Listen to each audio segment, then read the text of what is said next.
안녕하세요. 전에 한 사람의 경악스러운 이중성을 목격했던 40대 직장인입니다. 어떻게 사람들은 자신의 환경이 변하면 그렇게 전과 다른 사람이 되는 걸까요?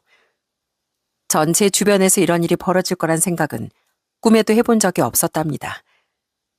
늘 순수하고 착할 것만 같았던 사람이 한순간에 변해버렸다는 걸 알았을 땐 이미 예전으로 되돌리기 어렵더라고요. 인간의 이중성이 그 사람을 얼마나 나락으로 떨어지게 만드는지 알려드리고자 이렇게 사연을 쓰게 되었네요.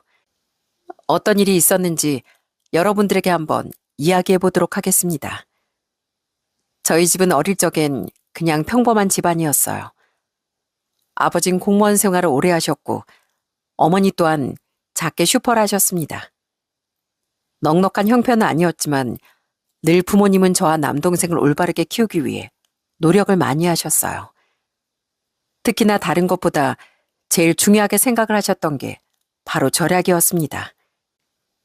집에선 항상 물건을 아끼고 소중하게 여겨야 했어요. 물을 쓸 땐 항상 바가지에 물을 받아다 써야 하고 음식도 남김없이 싹싹 긁어 먹어야 됐고 거기다 화장실에서 쓰는 휴지까지 아껴야만 했습니다. 주변에선 그래도 부모님 두 분 다 일을 하시고 거기다 벌이가 적지 않다 보니 넉넉하게 편안하게 자랐을 거라 생각했지만 저와 남동생은 참고서 하나 살 때도 부모님께 이런 한 푼도 더 받지 못했어요. 그렇지만 전 부모님께서 이렇게 아끼며 살아가는 이유를 알았기에 불평불만을 하지 않았습니다. 언젠가 한 번은 아버지께서 할아버지 얘기를 꺼내신 적이 있었어요. 정배야, 네 할아버지 기억나냐? 네 할아버지가 어찌나 꼬장꼬장 고집도 얼마나 셌는지 몰라. 이 아버지도 네 할아버진 생전 한번 이겨본 적이 없다. 전쟁통에 부모 잃고 어린 할아버지가 혼자서 얼마나 힘들게 살아왔는지 아버지가 얘기했었지? 사람 살고 죽는 거 그거 다 한순간이더라. 네 할아버지네 집이 얼마나 잘 살았는지 알아? 그거 한순간에 다 사라지고 잿더미가 됐대. 이젠 찾을 수도 없고. 그러니 지금 가지고 있는 걸 당연하게 여기지 않고 감사하게 생각해야 한다. 전쟁으로 가족들을 다 잃었던 할아버지는 혼자서 그렇게 힘겹게 세상을 살아오셨고 그 모습을 보고 살아온 아버진 아끼고 저축을 하며 살아가는 게 당연하다고 생각하셨죠. 특히나 할아버진 그렇게 힘겹게 일을 하고 돈을 벌었지만 지독한 가난은 한 세대를 건너서까지도 이어졌다고 해요. 그래서 아버지 역시 가난 속에서 어렵게 자랐고 그러면서 자연스럽게 살아남기 위해 아끼기 시작하신 거였죠. 이런 배경을 알고 있었으니 저와 남동생은 함부로 낭비를 할 수 없었고요. 그래도 부모님께선 저와 남동생이 하고 싶다는 게 있다면 그 부분에 대해선 아낌없이 도움을 주셨습니다. 그 덕에 전 대학을 졸업하고서 유통 쪽으로 사업을 시작할 수 있었어요. 그리고 30대 중반엔 결혼까지 하게 되었답니다. 아내는 참 착하고 마음씨가 고운 사람이었어요. 조용하고 약간 소심한 성격이었지만 늘 주변 사람들을 배려하고 먼저 생각해주는 그런 착한 사람이었답니다. 결혼을 하고서도 전 그런 착한 아내의 마음씨 덕분에 별다른 트러블 없이 행복하게 결혼 생활을 할 수 있었죠. 저흰 결혼을 하고서 아들 하나를 낳게 되었고 그 다음에 연년생으로 딸까지 태어나게 되었습니다. 그때까지만 해도 저흰 정말 행복한 가정을 잘 꾸려가고 있다고 생각했어요. 그런데 그건 제 착각이었습니다. 어느 날 휴일에 눈을 떠보니 집안 곳곳을 아무리 찾아봐도 아내의 모습이 보이지 않더라고요. 아이들은 방에서 잘 자고 있는데 아무리 둘러봐도 아내가 보이지 않아 전 바로 아내에게 전화를 걸었습니다. 그런데 아내는 전화를 해도 계속 받지 않더라고요. 처음엔 어디 잠깐 나갔겠거니 생각하다가 1시간, 2시간이 지나도 아내가 들어오지도 않고 심지어 전화도 받지 않자 무슨 일이 있는 건 아닌가 걱정이 되더라고요. 그래서 여기저기 아내를 찾아보기 시작했고요. 그런데 그때 장모님과 통화를 하면서 정말 충격적인 사실을 알게 됐습니다. 아내가 산후 우울증을 겪고 있었던 거였어요. 장모님, 뭐라고요? 아내가 산후 우울증이라고요? 저한텐 아무 소리도 안 했었는데요. 그런 말 한 번 해본 적이 없었어요. 자네가 밖에서 일하는데 소영이가 어떻게 자네한테 그런 말을 하겠나. 꽤 오랫동안 힘들어했네. 둘째 낳고 나서부턴 더 힘들하고 말이야. 자네한테 말 못했지만 우리한텐 자주 얘기를 했었어. 그래도 스스로 병원도 가고 그러면서 많이 좋아졌나 보다 했더니만 아직 아무런 전화도 없는 거야? 네, 아무리 전화해도 받지도 않고 어디로 갔는지도 모르겠어요. 장모님, 경찰에 신고라도 할까 싶어요. 일단 좀 기다려보자고. 우리가 전화해 볼 테니까 너무 걱정하지 말고 있게나. 혼자 속으로 얼마나 힘들었는지 몰라. 자네 둘이 소영이 성격 알지? 힘들어도 힘들다 내색도 못하는 거. 그래도 애들이 있으니까 독한 생각 못할 거야. 잠시 바람 쐬러 나갔을 테니까 너무 걱정하지 마. 정말 생각지도 못했던 말을 듣고 나니 전 너무나 놀랄 수밖에 없었습니다. 그때 당시 전 사업이 잘 되기 시작하면서 점점 더 바빠졌고 아내의 상태를 제대로 살펴보지도 못했으니까요. 더군다나 아내가 저한테 힘들다 한번 얘기도 하지 못했다고 생각하니까 얼마나 미안하고 마음이 아팠는지 모릅니다. 그렇게 초조하게 시간이 지나고서 처가댁에서 전화가 왔어요. 아내를 찾았고 며칠 동안 같이 지내다 보내겠다는 전화였습니다. 그때 전 정말 많은 생각을 했던 것 같아요. 열심히 일을 해서 돈을 벌어 경제적으로 여유롭게 살게 해주는 게 아내와 자식을 위한 길이라고 생각했었는데 그게 아니었다는 걸 알게 되니 앞으로 어떻게 살아야 할지 고민이 참 많이 되더라고요. 부부라는 게 평생을 서로 기대고 의지하면서 살아가는 게 부부 아닌가요? 그런데 전 아내에게 기댈 수조차 없는 사람이었던 거죠. 그 사실이 얼마나 마음이 아프고 슬펐는지 모릅니다. 그런데 아내는 그렇게 쉴 수 있었던 시간도 편하게 쉬질 못했어요. 아이들 걱정에 결국 하루 만에 집으로 돌아왔습니다. 전 그런 아내를 보면서 아무런 말도 할 수 없었죠. 늘 환하게 웃던 아내였는데 웃음이 싹 사라지고 눈빛은 공허하게만 보였거든요. 그래서 전 그저 아내를 꼭 안아주며 토닥여줬습니다. 그때부터 전 가족들과 시간을 더 많이 보내려고 노력했어요. 쉬는 날에도 오로지 가족에게 집중하면서 어떻게든 아내의 산후 우울증을 극복하게 하기 위해 정말 많이 노력을 했답니다. 그리고 저만큼이나 아내를 걱정했던 사람들이 있었는데요. 바로 저희 본가 식구들이었죠. 어머니는 아내의 상황을 아시고선 누구보다 마음 아파하시며 매번 아내가 좋아하는 반찬들이며 요리들을 하고 저희 집으로까지 가져다 주셨어요. 혹여나 아내가 부담스러워할까봐 늘 몰래 집 앞에다 음식들을 두고 가시곤 했습니다.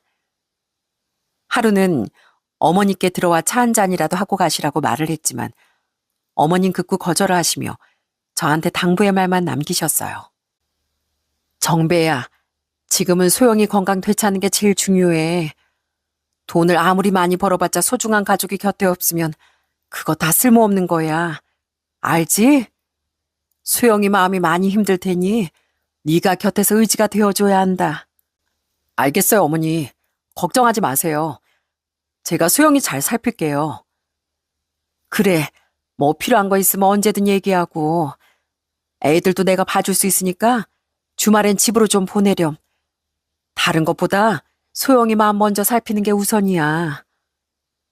이런 가족들의 노력에도 아내의 상태는 사실 빨리 좋아지진 않았습니다. 결혼하고서 3년 동안 누구보다 착하고 선했던 아내였기에 주변 사람들은 모두 아내를 걱정했어요. 전 그런 아내가 다시 활기를 되찾을 수 있도록 방법을 찾아보게 됐습니다. 그러다 생각을 해낸 것이 있었어요. 바로 커피였죠. 아내와 연애를 할 때 종종 아내는 커피 원두를 갈아서 커피를 내리고 이런저런 커피 메뉴들을 만들어주곤 했습니다. 거기다 제과 자격증도 있어서 같이 먹을 쿠키나 빵도 종종 만들어줬었고요. 생각해보니 아내는 그럴 때마다 너무 재밌어고 좋아했다는 게 떠오르더라고요. 그래서 전 아내에게 한 가지 제안을 하게 되었어요. 여보, 당신 그때 기억나? 예전에 왜 당신 나한테 라떼도 만들어주고 쿠키도 만들어줬잖아. 그때 어땠어? 재밌었지? 그치, 그때 재밌었지. 근데 그건 왜? 당신 취미생활에도 가져보면 어떨까 해서 말이야. 생각해보니까 당신 그런 거 진짜 좋아했던 것 같아서. 아, 애들은 걱정하지 마. 나도 있고 집에서도 봐주신다고 하니까 당신 하고 싶으면 해보는 게 어떨까 하는데. 정말? 나 진짜 해도 돼? 아직 둘째가 어려서. 당연하지. 당신 하고 싶다는 거 해도 돼. 그럼 내가 베이킹하는 도구들 사다 놓을까? 아, 아니야, 여보. 그러면 나 유아 카페에서 잠깐 아르바이트 해도 되나? 며칠 전에 보니까 저기 아르바이트 구하던데. 사실 나 집에만 있는 것도 답답하고 잠깐이라도 밖에 나가서 사람들이랑 어울리고 싶어. 나도 내가 이럴 줄은 몰랐는데 집에 있으면서 말도 안 통하는 우리 애들이랑만 있으니까 어른들하고도 좀 대화하고 싶더라고. 그때 순간적으로 신나 얘기하는 아내의 눈빛을 보면서 저는 정말 다행이라고 생각했습니다. 뭐든 아내가 활기를 되찾을 수 있는 일이라면 그땐 어떻게든 다 해주고 싶었어요. 그렇게 아내는 둘째가 돌도 되기 전부터 집 앞 카페에서 파트타임으로 아르바이트를 하게 되었습니다. 긴 시간은 아니었지만 오후 짧은 시간 그렇게 일을 하고 오면서 아내는 조금씩 생기를 되찾았어요. 성격이 조용하고 워낙 차분했던 사람이라 집에 있는 걸 좋아하는 줄 알았는데 그게 아니었던 거죠. 아내는 사람들을 너무나 좋아하고 다 같이 어울려 지내는 걸 더 좋아하는 사람이었어요. 그렇게 아내는 점점 산후 우울증에서 벗어나게 되었습니다. 그런데 아내가 카페 일을 하다 보니까 점점 뭔가 하고 싶다는 생각이 들었던 모양이었어요. 한 1년 반쯤 지났을 무렵 어느 날 저한테 괜히 할 말이 있다며 아내가 조심스럽게 저에게 얘기를 하더라고요. 여보, 있잖아. 나 사실은 카페를 내가 직접 운영해보고 싶은데 아니 내가 해보니까 이게 진짜 재밌더라고. 솔직히 이제 애도 낳아서 다시 취직하긴 좀 어려울 것 같고 카페 하면 애들도 돌보면서 일도 할 수 있지 않을까 싶어서 말이야. 카페? 직접 카페 운영하고 싶다고? 뭐 생각해 둔 곳이라도 있어? 아니, 내가 그래서 찾아보니까 저기 강 주변에서 하면 잘 된다고 하더라고. 마침 딱 커피숍 매물이 나왔는데 그게 좀 규모가 커서. 근데 나 진짜 잘할 수 있어. 나 이번에 사장님한테도 칭찬받았잖아. 내가 개발한 레시피가 손님들한테 인기가 진짜 많다고 매출도 계속 오른다면서 나더러 정직원하라는데 난 그것보단 내가 직접 카페를 차려보고 싶어서. 어떻게 안 될까? 전 아내의 말이 참 반갑기도 했지만 고민이 되기도 하더라고요. 그동안 의욕 없이 우울해했던 아내가 카페 일을 하면서 활기도 되찾고 더군다나 하고 싶은 일이 생겼다는 게 너무나 반가운 일이잖아요. 그런데 아내가 말한 그 카페 매물이 2층짜리 정말 규모가 큰 곳이라 그곳에서 커피숍을 운영하려면 사업 자금이 만만치 않게 들 것 같다는 생각이 들어 고민을 참 많이 했습니다. 그때 저희의 고민을 덜어줬던 사람이 있었어요. 그건 바로 저희 부모님이었습니다. 당시 처갓집은 장인어른과 장모님 모두 일도 하고 계셨고 처제도 있었지만 경제적으로 넉넉하지 못해 도움을 주지 못하는 상황이었어요. 그러다 보니 아내는 대출을 최대한 끌어와 시작하고 싶어 했고요. 그걸 아시고선 아버지가 저희 둘을 직접 집으로 부르셨죠. 그리고선 놀랄만한 얘기를 꺼내셨답니다. 에미야, 내가 들어보니 너 카페 하고 싶다며? 그래, 어느 정도 구상은 하고 있는 거냐? 예, 아버님. 메뉴도 다 구상했고 시작만 하면 될 것 같아요. 다른 것보다 뭐 돈이 문제죠. 여기저기 대출 알아보고 있어요. 그래, 그래도 새로 시작해보겠다고 하는데 부모된 도리로서 어떻게 가만히 있겠냐. 그래서 말인데 우리가 널 좀 도와줄까 싶은데. 정말요? 정말이에요, 아버님? 그래, 대신 나중에 너 카페 잘 되면 모르는 척하면 안 된다. 말 그대로 우리가 투자하는 거야, 투자. 알았지, 애미야? 그리고 열심히 운영해야 한다. 아버님, 어머니, 정말 감사해요. 저 진짜 열심히 할게요. 아예 뼈 묻을 각오로 정말 열심히 하겠습니다. 그렇게 부모님께는 30% 정도 지원을 받게 되었고, 나머지 모아둔 돈과 대출을 받아 남양주랑 양평 사이 강 근처에 2층짜리 카페를 운영하게 되었습니다. 사실 카페 자체도 강 근처라 비싸기도 했고, 솔직히 부담이 되지 않았다고 하면 거짓말이지만, 저나 부모님이나 말 그대로 아내를 위해 그 부담도 감수하고 지원을 해준 거였어요. 그걸 아내도 알았는지 카페를 시작하고 나서부턴 SNS 홍보부터 시작해 정말 발로 뛰면서 열심히 일을 했습니다. 연예인을 섭외해서 광고도 찍고 직접 홍보도 나서며 아낸 그 카페를 성공시키기 위해 정말 열심히 많은 노력을 했어요. 그러다 보니 점점 입소문을 타고서 아내의 카페가 잘 되기 시작했습니다. 처음엔 아르바이트생 한 명만 두고서 아내 혼자 카페 2층을 다 커버하다 보니 바빠지기 시작하면서 정신이 하나도 없을 때가 많았어요. 그러면 급하게 제가 가서 도와주기도 하고 가까이 사는 저희 부모님도 종종 가서 일을 거들어주곤 했습니다. 그러면 아내는 감사한 마음에 직접 만든 쿠키와 빵도 포장해서 드리곤 했고요. 어머님, 아버님, 가실 때 이거 가지고 가세요. 아까 갓 구워서 따뜻하니까 가시면서 드세요. 오늘 많이 바빴는데 도와주셔서 정말 감사해요. 일당이라도 드리고 싶은데 어머님, 아버님 절대 안 받는다고 그러시고 대신 이건 꼭 받아주세요. 네가 이렇게 고생해서 하나하나 정성으로 만든 건데 어떻게 공짜로 가져가니? 괜찮으니까 이거 다 계산해. 우리한테 너 이럴 거 없다. 가족인데 힘들 때 도와줄 수도 있는 거지. 이젠 우리도 일도 안 하고 쉬고 있으니까 부담 없이 부르거라. 애들은 걱정하지 말고 우리가 잘 돌보고 있으니까. 어머님, 감사해요. 제가 어머님, 아버님 덕분에 이렇게 열심히 일할 수 있는 거예요. 여기 잘 되는 거 다 어머님, 아버님 덕분이에요. 그렇게 카페 창업 초기엔 아내는 늘 저희 부모님께 감사해하며 그렇게 지냈습니다. 그런데 점점 카페가 잘 되기 시작하니까 아내 혼자선 더 이상 카페를 운영하기 어렵게 되었어요. 그래서 직원을 몇 명 더 채용하기로 했죠. 문제는 직원 채용 과정에 있었습니다. 아내는 직원을 채용하면서 자신이 친한 지인을 매니저 자리에 앉혀놨습니다.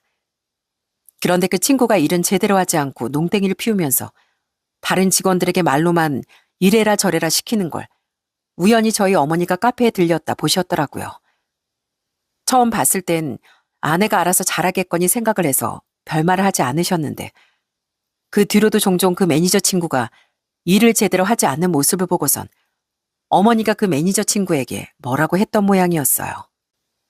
그날 저녁 다 같이 모여서 밥을 먹기로 했는데 밥을 먹는 와중 아내가 어머니께 섭섭함을 표현하더라고요. 어머님, 낮에 카페 오셨었어요?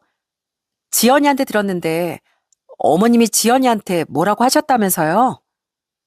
아, 그 직원이 애미 네 친구구나? 아유, 내가 몇 번을 갔다가 봤는데 일도 안 하고 내내 핸드폰만 붙잡고 있고 거기다 다른 직원들한테 하도 뭐라고 하면서 화내길래 내가 참다 한 소리 좀 했다. 소영아, 아무리 친구라지만 그래도 거긴 일하는 곳인데 그렇게 일하면 안 되지 않겠니? 네, 어머님 말씀은 무슨 말인지는 알겠어요. 그렇지만 거긴 제 카페이기도 하고 제가 운영하는 곳인데 어머님이 나서서 그렇게 얘기를 하시면 또 제 친구는 어떻게 생각하겠어요? 그리고 그 찰나 순간만 보신 거지 어떻게 일하는지 어머님이 다 보신 건 아니잖아요. 다음엔 그러지 않으셨으면 좋겠네요. 그 얘기 듣고 솔직히 좀 어머니께 서운했거든요. 아유, 그러냐? 미안하다. 내가 괜히 나서가지고선 네가 곤란해졌나 보구나. 그래, 거긴 네 사업장인데 내가 괜히 가가지고선 괜한 일을 했나 보다. 미안하다, 애미야. 결국 어머니의 사과로 사건은 일단락됐지만 아내는 그때 이후로 부모님의 카페 방문을 무척이나 불편해하더라고요. 사실 저도 사업을 운영하다 보니 이런 일이 불편할 수도 있겠다고 생각했었어요. 그래서 아내 입장도 이해가 가고 어머니 입장도 이해가 됐습니다. 그래서 그땐 아내에게 별말을 하지 않았죠. 그 뒤로는 부모님께서도 아내의 카페에 방문하는 걸 되도록 자제하셨고요. 그러다 얼마 후 남동생이 40대 초반이 되었을 때 뒤늦게 결혼을 하게 됐습니다.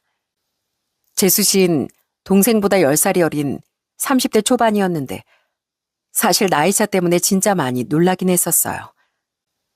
그런데 재수 씨가 들어오고 나서 집안 분위기가 확 달라졌습니다.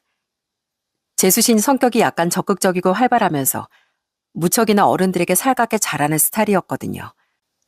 거기다 나이도 어린데 요리도 어찌나 잘하는지 척척 금방 해내고 집안일도 능숙해서 어머니가 깜짝 놀랄 때가 많았답니다. 종종 가족들이 모여 식사를 할 때면 저희가 도착도 하기 전에 재수 씨가 먼저 뚝딱 요리를 해서 준비를 하고 있곤 했어요. 솔직히 시집 오고서 그렇게 하는 게 쉬운 일이 아니지 않습니까? 재수 씨도 더 노력하고 가까워지려고 하는 모습이 보이니 어머닌 더 재수 씨를 챙겼던 것 같아요. 둘째야, 이제 앉아서 좀 쉬어. 이거 정리야 나중에 우리가 천천히 하면 되지. 와서 좀 앉거라. 아니에요, 어머님. 저 이거만 후딱 해놓고 정리할게요. 저희 가면 어차피 어머님 이것저것 정리하시고 바쁘잖아요. 힘드실 텐데 제가 이거라도 싹 정리하고 가야죠. 아유, 어쩜 저렇게 말도 예쁘게 하는지. 난 네 나이 때 그렇게 야무지게 살림 못했다. 요즘 여자들은 다들 밖에서 일하고 그러느라 살림 서툰 애들도 많은데 어떻게 넌 이렇게 하나하나 야무지게 잘하니? 큰애야, 안 그러니? 야무진 동서 들어와서 너도 좋지? 아, 네, 뭐 좋네요. 그리고 그날 집으로 가는 내내 아낸 어머니가 차별을 하는 것 같다며 불평불만을 토로하더라고요. 그때까지만 해도 전 그저 아내가 좀 예민해진 것 같다고만 생각을 했어요. 그런데 아내의 마음은 이미 서서히 달라지고 있었습니다. 제가 보기엔 어머니는 여전히 아내도 똑같이 챙겨주고 있었어요. 그렇지만 아내는 어머니가 달라졌다고 느껴졌나 봐요. 이런 마음이 들던 와중 아내의 마음에 불을 지른 사람이 있었습니다. 그건 바로 장모님이셨죠. 처가댁에 가면 장모님은 밥을 먹다 은근슬쩍 저에게 말을 하셨습니다. 이서방 요즘 집 분위기는 어때?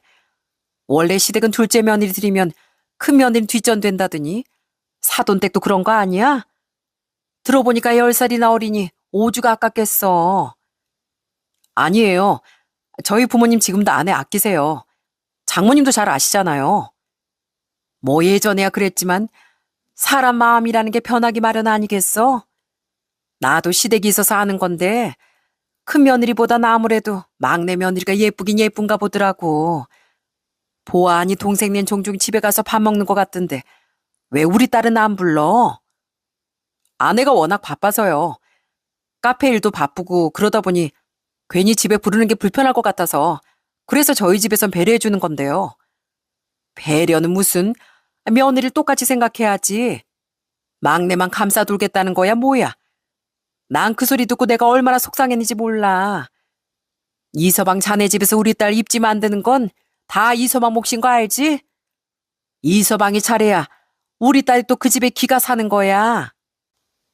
전 장모님의 말을 듣고 너무나 황당하고 어이가 없었습니다. 시댁이 불편하다고 해서 되도록 안 마주치게 했더니 또 안 부른다고 서운하다고 난리니 대체 어떻게 해야 하는 건지 답답하기만 하더라고요. 저희 집에선 오히려 바쁜 아내를 많이 배려해주고 있던 상황이었거든요. 남동생 내가 결혼하고서 종종 집에서 다 같이 모여 밥을 먹었었는데 아내는 바쁘니까 참석을 하기도 힘들었거든요. 더군다나 쉬는 날에도 아내만 푹 쉬라고 저와 애들을 불러 저녁까지 다 챙겨주시곤 했었는데 그걸 또 서운하다고 하는 게 이해가 되지 않았죠. 그렇다고 아내가 적극적으로 가족들과 시간을 보내려고 했던 것도 아니었어요. 오히려 카페가 잘 되기 시작하면서 밖으로 돌기만 했습니다. 특히나 아내는 동창회에 자주 나갔어요. 결혼하고 몇 년간 전업주부였을 때 동창회에 딱 한 번 갔던 적이 있었는데 그땐 항상 우울해하면서 집에 왔었어요. 다들 잘 나가는 커리어 우먼들인데 자기만 애 키우는 펑퍼짐한 아줌마가 다 됐다면서 엄청 슬퍼하곤 했었거든요. 그런데 카페가 잘 되니까 동창들 사이에서도 성공한 사업가란 소리를 듣기 시작한 모양이었습니다. 어느 날은 동창회에 다녀온 아내가 저한테 신나서 얘기를 하더라고요. 여보, 오늘 나 동창회에서 얼마나 주목받았는지 알아? 내 친구들이 다음엔 우리 카페에서 동창회 하재. 아, 그땐 자리를 미리 빼놔야 되겠네. 그래? 당신 어깨 제법 으쓱했겠다. 당신 그동안 동창회 가는 거 별로 안 좋아했잖아. 요즘은 자주 동창 친구들 만나네. 당연하지. 요즘 내가 얼마나 친구들 사이에서 인기가 많은데. 당신이 얼마나 잘난 여자랑 결혼했는지 알아? 당신은 나한테 고마워하면서 살아야 돼. 솔직히 내가 당신하고 살아주는 것만으로도 감사해야지 뭐. 날이 갈수록 기고만장해져가는 아내가 슬슬 걱정이 됐지만 전 아내의 본성은 본디 착하고 순한 사람이었기 때문에 다시 돌아올 거라 믿었습니다. 그런데 한번 변한 사람은 다시 돌아오기 어렵더라고요. 주변에서 하도 잘났다 대단하다 치켜 세워주니 아낸 정말 뭐라도 된 것 마냥 콧대가 높아지기 시작했습니다. 잘 나가는 사업가는 입는 옷도 달라져야 한다며 전엔 손 부들부들 떨며 살만한 비싼 옷들도 아무렇지 않게 턱턱 사입기 시작하더라고요. 특히나 가족 모임이 있을 때면 아이들도 다 같이 가야 하니 대부분 편한 옷을 입지 않나요? 그런데 그런 곳에서도 주목을 받고 싶어 엄청 고급스럽고 딱 봐도 불편해 보이는 옷들만 골라 입고 가곤 했습니다. 그러다 보니 아내는 애들을 제대로 보지도 못했어요. 오히려 애들이 아내 옷에 실수로 뭘 묻히거나 그러면 그 자리에서 아내는 애들을 호되게 혼내기도 했습니다. 그 모습이 저희 부모님은 불편하셨나 봐요. 그래서 하루는 아내에게 어머니가 한 소리를 하셨습니다. 에이미야, 다음에 올 땐 옷도 좀 편하게 입고 보자꾸나. 우리가 남도 아니고 가족인데 왜 늘 그렇게 불편하게 옷 차려입고 오니? 그렇게 오니까 애들도 네가 살피지도 못하고 그렇잖아. 다음엔 좀 편하게 보자. 어머님, 요즘 꾸미는 엄마가 대세예요. 그리고 요즘 누가 여자만 애보나요? 남편도 있는데 그건 너무 구식이죠. 밖에 나가면 저처럼 이렇게 잘 차려입은 마누라 둔 남편 복 받았다고 해요, 어머님.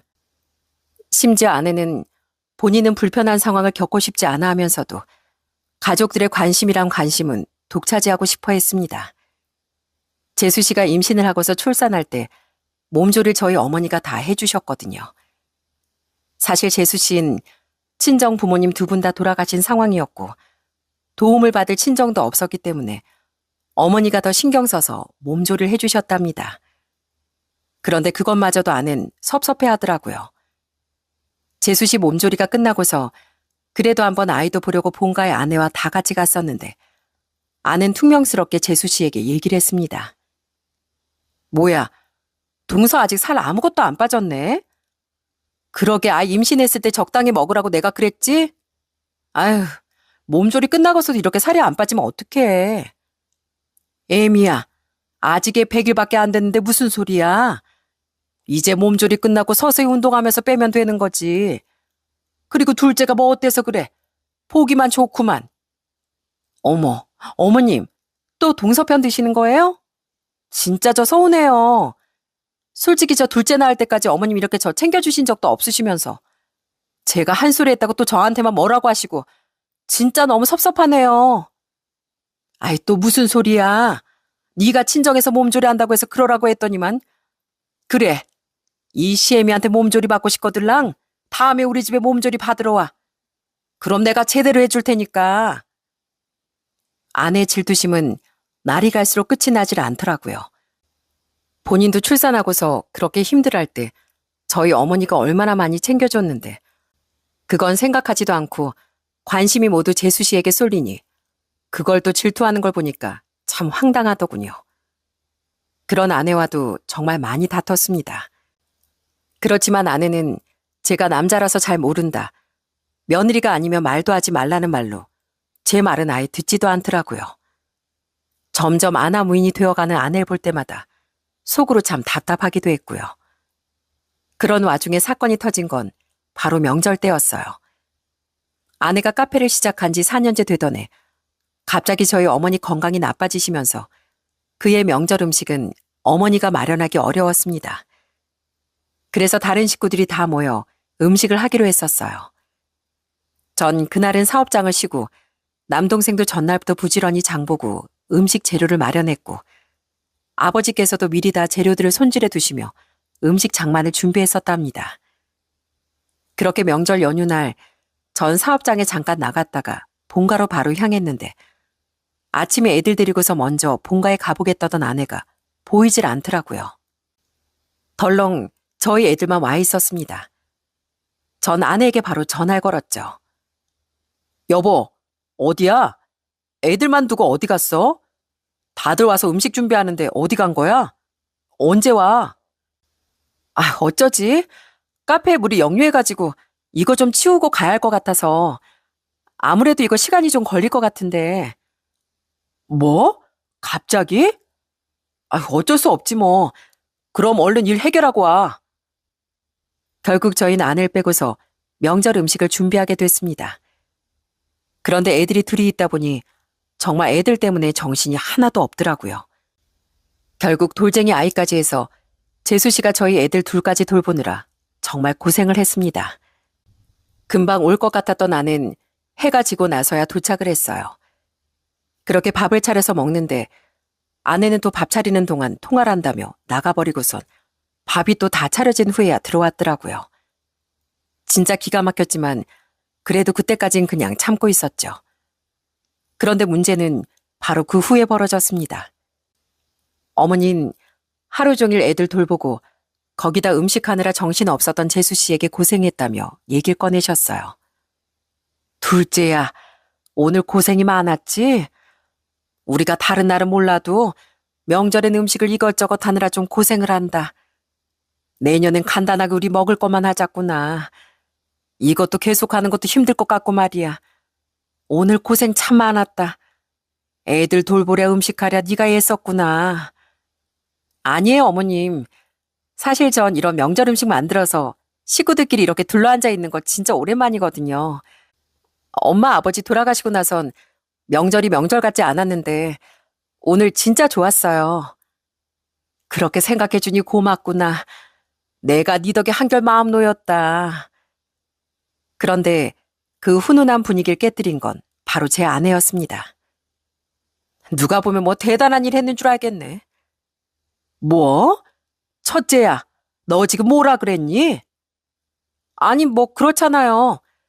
저도 와서 음식할 수 있었는데 제가 뭐 안 오고 싶어서 안 온 것도 아니고 대놓고 동서만 그렇게 칭찬하시니 저보고 눈치 보라는 거 아니에요? 뭐라고? 예미야, 내가 언제 너더러 눈치 보라고 하디? 너 참 말을 왜 그렇게 하는 거니? 말 맞다나 네가 여기 애들 다 두고 가는 바람에 둘째가 얼마나 고생했는지 알긴 해. 와서 고생했다 수고했다. 큰 며느리로서 동서한테 말 한마디 해줄 생각은 안 하고 밥 차리는 동안에도 수저 하나 놓지 않았으면서 지금 너 무슨 소리 하는 거야? 뭐라고요? 어머님, 아니 어떻게 저한테 그런 소리를 하세요?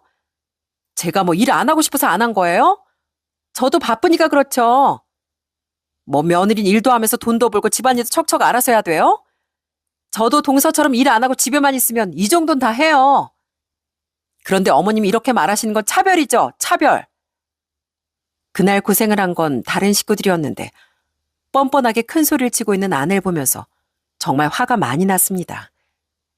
그때 남동생이 나서서 아내에게 화를 내더라고요. 형수님, 진짜 너무하시네요. 솔직히 저희 형수님 배려 정말 많이 했습니다. 저희 아내도 형수님 바쁠 거 생각해서 다 이해하고 넘어갔다고요. 지금까지 형수님 아무것도 안 해도 저희 뭐라고 한 적 있습니까? 근데 이건 좀 너무했네요. 뭐라고요? 아니, 어떻게 시동생 형수한테 큰 소리를 쳐요? 이게 진짜 말이 된다고 생각해요? 저 이 집안 큰며느리예요. 큰며느리 대접도 안 해주면서 왜 저한테만 그러세요? 애미야, 그만하거라. 다들 일하느라 고생하고 힘들었는데 왜 자꾸 그렇게 분란을 만드니? 이거 보세요. 다 저한테만 잘못 있다고 하시고 역시 팔은 안으로 굽는 게 맞네요. 이 집에서 제 편은 아무도 없는 거 보니까 저만 빠지면 되는 거 아니에요? 그렇게 핏줄만 챙기실 거면 저도 그러겠습니다. 그러더니 아내는 가방만 들고서 집을 나가버렸습니다. 다들 정말 너무나도 황당하고 어이가 없어 아무런 말도 하지 못했어요. 전 막무가내인 아내의 태도에 진짜 기가 찼습니다. 그래서 아내를 바로 쫓아가 아내와도 크게 싸웠어요. 진짜 서로 헤어지자는 말이 입 밖까지 나올 정도로 대판 싸우고 나서 아내는 그냥 집으로 가버렸고 저는 다시 본가로 들어왔습니다. 솔직히 이때 아내와 더 이상 같이 살 수 없겠다는 생각을 정말 많이 했어요. 여러 번 생각을 해봐도 도저히 아내 행동은 용서가 되지 않았고요.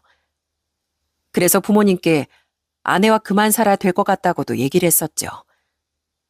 그런데 부모님께선 저를 말리셨습니다.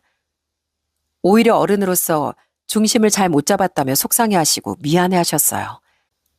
그날 이후 전 아내와 냉전 상태로 지내게 되었습니다.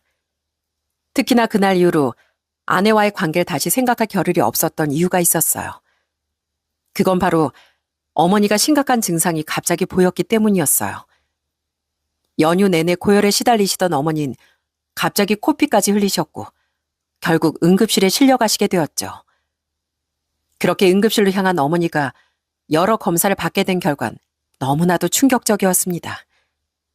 바로 어머니께서 급성 백혈병에 걸리신 거였죠. 단순히 감기 몸살 증상이라고 생각했던 게 바로 백혈병 증상이었던 거였어요.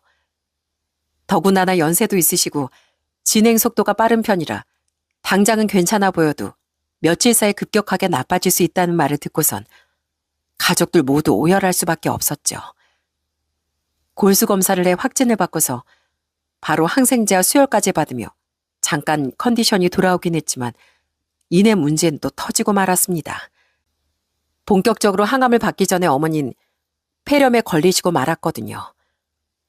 건강한 사람이라면 폐렴에 걸리더라도 치료받고 잘 나을 수 있지만 이미 면역이 떨어진 어머니의 경우 폐혈증까지 이어지는 건 시간 문제였어요. 불과 확진을 받은 지 일주일밖에 되지 않은 상황에서 갑작스럽게 어머니 임종을 앞두게 되니 정말 어떻게 해야 할지 막막하고 두려웠습니다. 아내에게 이미 어머니가 응급실에 향할 때부터 연락을 했지만 아내 상황을 보면서 전화해달라고만 했고 병원에 찾아오진 않았습니다. 그런 아내의 모습에 실망이 가득했어요. 그렇지만 아내와 싸울 시간조차 없었습니다. 어머니에겐 더 이상 시간이 남아있지 않았거든요. 자가 호흡이 어려워지게 되면서 인공호흡기를 달고 중환자실에 들어가는 어머니의 모습을 보면서 이게 정말 마지막일 수도 있겠다고 생각했습니다. 그래서 전 아내에게 바로 전화를 걸었어요. 아무리 지금 사이가 나쁘지만 어머니의 마지막은 다 같이 지켜야 하지 않을까 하는 생각이었거든요. 그런데 아내는 그런 제 마음을 거절하더라고요. 여보, 우리 어머니 상태가 많이 안 좋으셔. 의사 말론 오늘 넘기시더라도 내일 또 고비가 올 수 있대. 당신 어디야? 어머니한테 마지막 인사라도 드려야지. 아, 그래? 근데 어쩌지? 나 우리 친정 부모님이랑 동생이랑 다 같이 크루즈 여행 가기로 했잖아. 그게 내일인데 우리 짐 이미 다 싸서 출발 준비 다 했거든. 뭐? 크루즈? 여보, 지금 이런 상황에서 크루즈 가는 게 대수야? 당장 병원으로 와. 아니, 나 없어도 되잖아. 그리고 어머님이 지금 당장 돌아가신 것도 아닌데 굳이 나까지 가야 돼? 거기다 어머님 나보다 동서 더 예뻐하니까 동서가 있는 게 더 낫지. 내가 간다고 뭐 달라질 것도 없고 난 우리 부모님 먼저 챙길래. 우리 엄마 아빠도 한번 크루즈 여행 안 해봤어. 거기다 예약도 다 해놨는데 무슨 소리 하고 있는 거야. 일단 나 출발해야 하니까 나중에 연락해. 그래? 그래, 알았어. 후회하지 말고 갔다 와. 전 아무렇지 않게 마치 남의 일인 양 얘기하는 아내의 말을 듣고 더 이상 이 사람과 말이 통하지 않겠구나 하는 생각이 들었습니다. 그렇게 아내는 크루즈 여행을 떠나버렸고 아내가 출발을 하고서 이틀 후 어머닌 결국 그렇게 저희 곁을 떠나고 말았어요. 너무나도 급작스러운 이별이라 가족들 모두 아무런 준비도 하지 못했던 상황이었어요. 아버지와 저뿐 아니라 동생과 재수 씨까지 장례식 내내 정신을 차리지 못하고 오열하고 통곡했습니다. 그런 와중에 아내에게 장례 소식을 전했음에도 아내는 결국 한국으로 들어오지 않더라고요. 가족들도 모두 아내의 행방을 처음에만 물었을 뿐 더 이상 저에게 묻지도 않았고요. 다만 아내가 크루즈를 갔다는 말을 듣고선 가족들의 표정이 다 싸늘하게 변했죠. 저 역시 아내에 대한 마음이 싹 식어버렸습니다. 그전부터 있었던 일들로 아내와의 관계를 고민하고 있었긴 했지만 이렇게나 빠르게 정리가 될 줄은 꿈에도 상상을 못했었어요. 그렇게 눈물의 장례식이 끝나고 나서 전 조용히 아내가 한국으로 돌아오길 기다렸습니다. 그리고 아내가 마침내 14박 15일의 일정으로 크루즈에서 돌아온 날, 아내는 도착하자마자 저에게 전화를 해왔더라고요. 그리고선 다급하게 저에게 물었습니다. 여보, 내 카페 이게 무슨 일이야? 카페가 지금 왜 닫혀 있어? 직원들한테 물어보니까 여기 팔렸다던데 이게 지금 무슨 소리야? 뭐긴, 거기 팔았어. 이제 그 카페 당신 카페 아니야. 뭐라고? 지금 그게 무슨 소리야? 내 카페가 아니라니. 누구 마음대로 카페를 팔아? 당신 지금 뭐 하는 짓이야? 지금 나한테 복수하는 거야? 아니, 아무리 복수를 해도 그렇지. 이렇게 하는 사람이 어딨어? 너야말로 뻔뻔하다. 그 카페가 왜 네 카페야? 거기에 들어간 돈, 내가 열심히 밖에서 일해서 모아둔 돈이야. 그리고 거기서 일부는 아버지 어머니가 지원해 주신 거고. 대출은 또 누구 이름으로 되어 있는데? 내 이름 아냐? 그래 놓고서 너 한 푼이라도 우리 집에, 아니 나한테 돈 준 적이라도 있어? 뭐라고? 지금 무슨 소리 하는 거야? 당신 대체 왜 그래? 얼른 계약 취소해. 취소하라고. 이미 가계약금도 다 받았고 정 취소하고 싶으면 취소 금액 네가 다 지불하고 나머지 돈도 네가 다 나한테 줘. 그럼 너한테 바로 넘길 테니까. 그게 무슨 소리야? 내가 돈이 어디 있다고. 여보, 왜 그래? 내가 지금 당장 갈게. 나 지금 집으로 갈 테니까 집에 가서 얘기해. 그러더니 아내는 황급히 전화를 끊었습니다. 네, 저는 장례가 끝나자마자 제일 먼저 한 일이 바로 그 카페를 처분하는 거였어요. 워낙 카페 입지가 좋기도 했고 금액도 오르기 전 금액으로 합리적으로 거래를 해서 그런지 불과 5일 만에 카페는 계약이 성사될 수 있었답니다. 뻔뻔한 아내는 돈 한 푼 안 들이고 그 카페를 운영하고 있었음에도 감사한 마음을 잃고 말았던 거죠. 그러면서 번 돈으로 탱자탱자 놀러만 다니고 직원으로 둔 자기 친구한테 돈이나 퍼주고 친정엔 돈까지 빼돌려주고 있었다는 걸 전 그때서야 알게 되었습니다. 부랴부랴 집에 도착을 한 아내는 저한테 애걸복걸하면서 얘기를 하더라고요. 여보, 아니지? 진짜 아니지? 나 몰래 카페 판 거 아니지? 지금 거짓말하는 거지? 자, 이것 봐. 계약서. 앞으로 2달 안에 거기 잔금 마무리될 거니까 어디 해결하고 싶으면 해결해봐. 난 그 카페 팔 거니까. 굳이 카페 하고 싶으면 당신이 나머지 돈 가지고 오던지. 무슨 소리야, 여보. 내가 잘못했어. 내가 당신한테 진짜 잘못했어. 어머님 마지막 못 본 거 진짜로 잘못했어. 내가 정말 미안해. 내가 미쳤었나 봐. 내가 진짜 정신이 나갔었나 봐. 맞아. 당신 정신이 나갔었어. 근데 당신 정신 나간 것보다 내가 더 정신이 나갔었나 보다. 당신은 뭘 믿고 그 카페까지 차려줬는지 내가 이제서야 정신이 드네. 당신 말대로 우리 집에서 더 이상 당신 아껴주는 사람 없어. 당신 얼굴만 봐도 화가 치밀어 오를 것 같대. 그러니까 우리 이쯤에서 그만하자. 나도 당신 같은 사람이랑은 더 이상은 얼굴 마주보며 살고 싶지 않으니까. 여보 왜 그래? 내가 진짜 잘못했다니까. 내가 미안해. 내가 진짜로 잘못했어. 제발 좀 그만해. 내가 앞으로는 정말 잘할게. 정말 잘할 테니까 여보 나 용서해줘. 우리 애들은 어쩌고. 애들? 애들 생각한다는 사람이 그딴 짓을 해? 야, 네가 한 짓을 우리 애들이 한다고 생각해봐.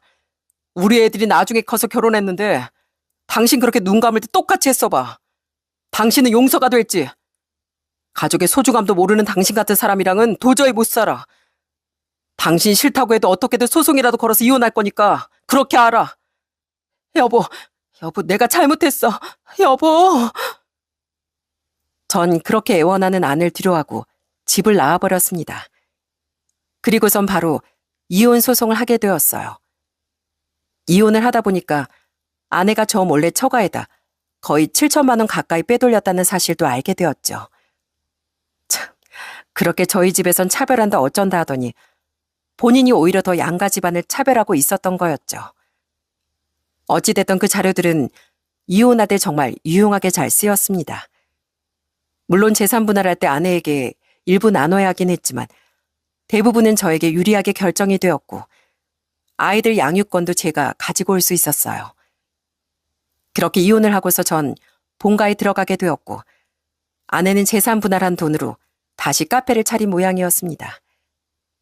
그런데 그 카페가 과연 잘 됐을까요? 당연히 카페는 2년도 되지 않아 망해버리고 말았답니다. 여러분들도 아시다시피 요즘 저가 커피가 진짜 많아졌잖아요. 1,500원, 2,000원짜리 커피들도 계속 생기고 거기에 맞춰 운영하다 보면 건물 임대료 맞추는 건 사실 개인 사업자로선 쉽지 않은 일이죠. 그러니 아내 커피숍은 빠르게 망할 수밖에 없었습니다.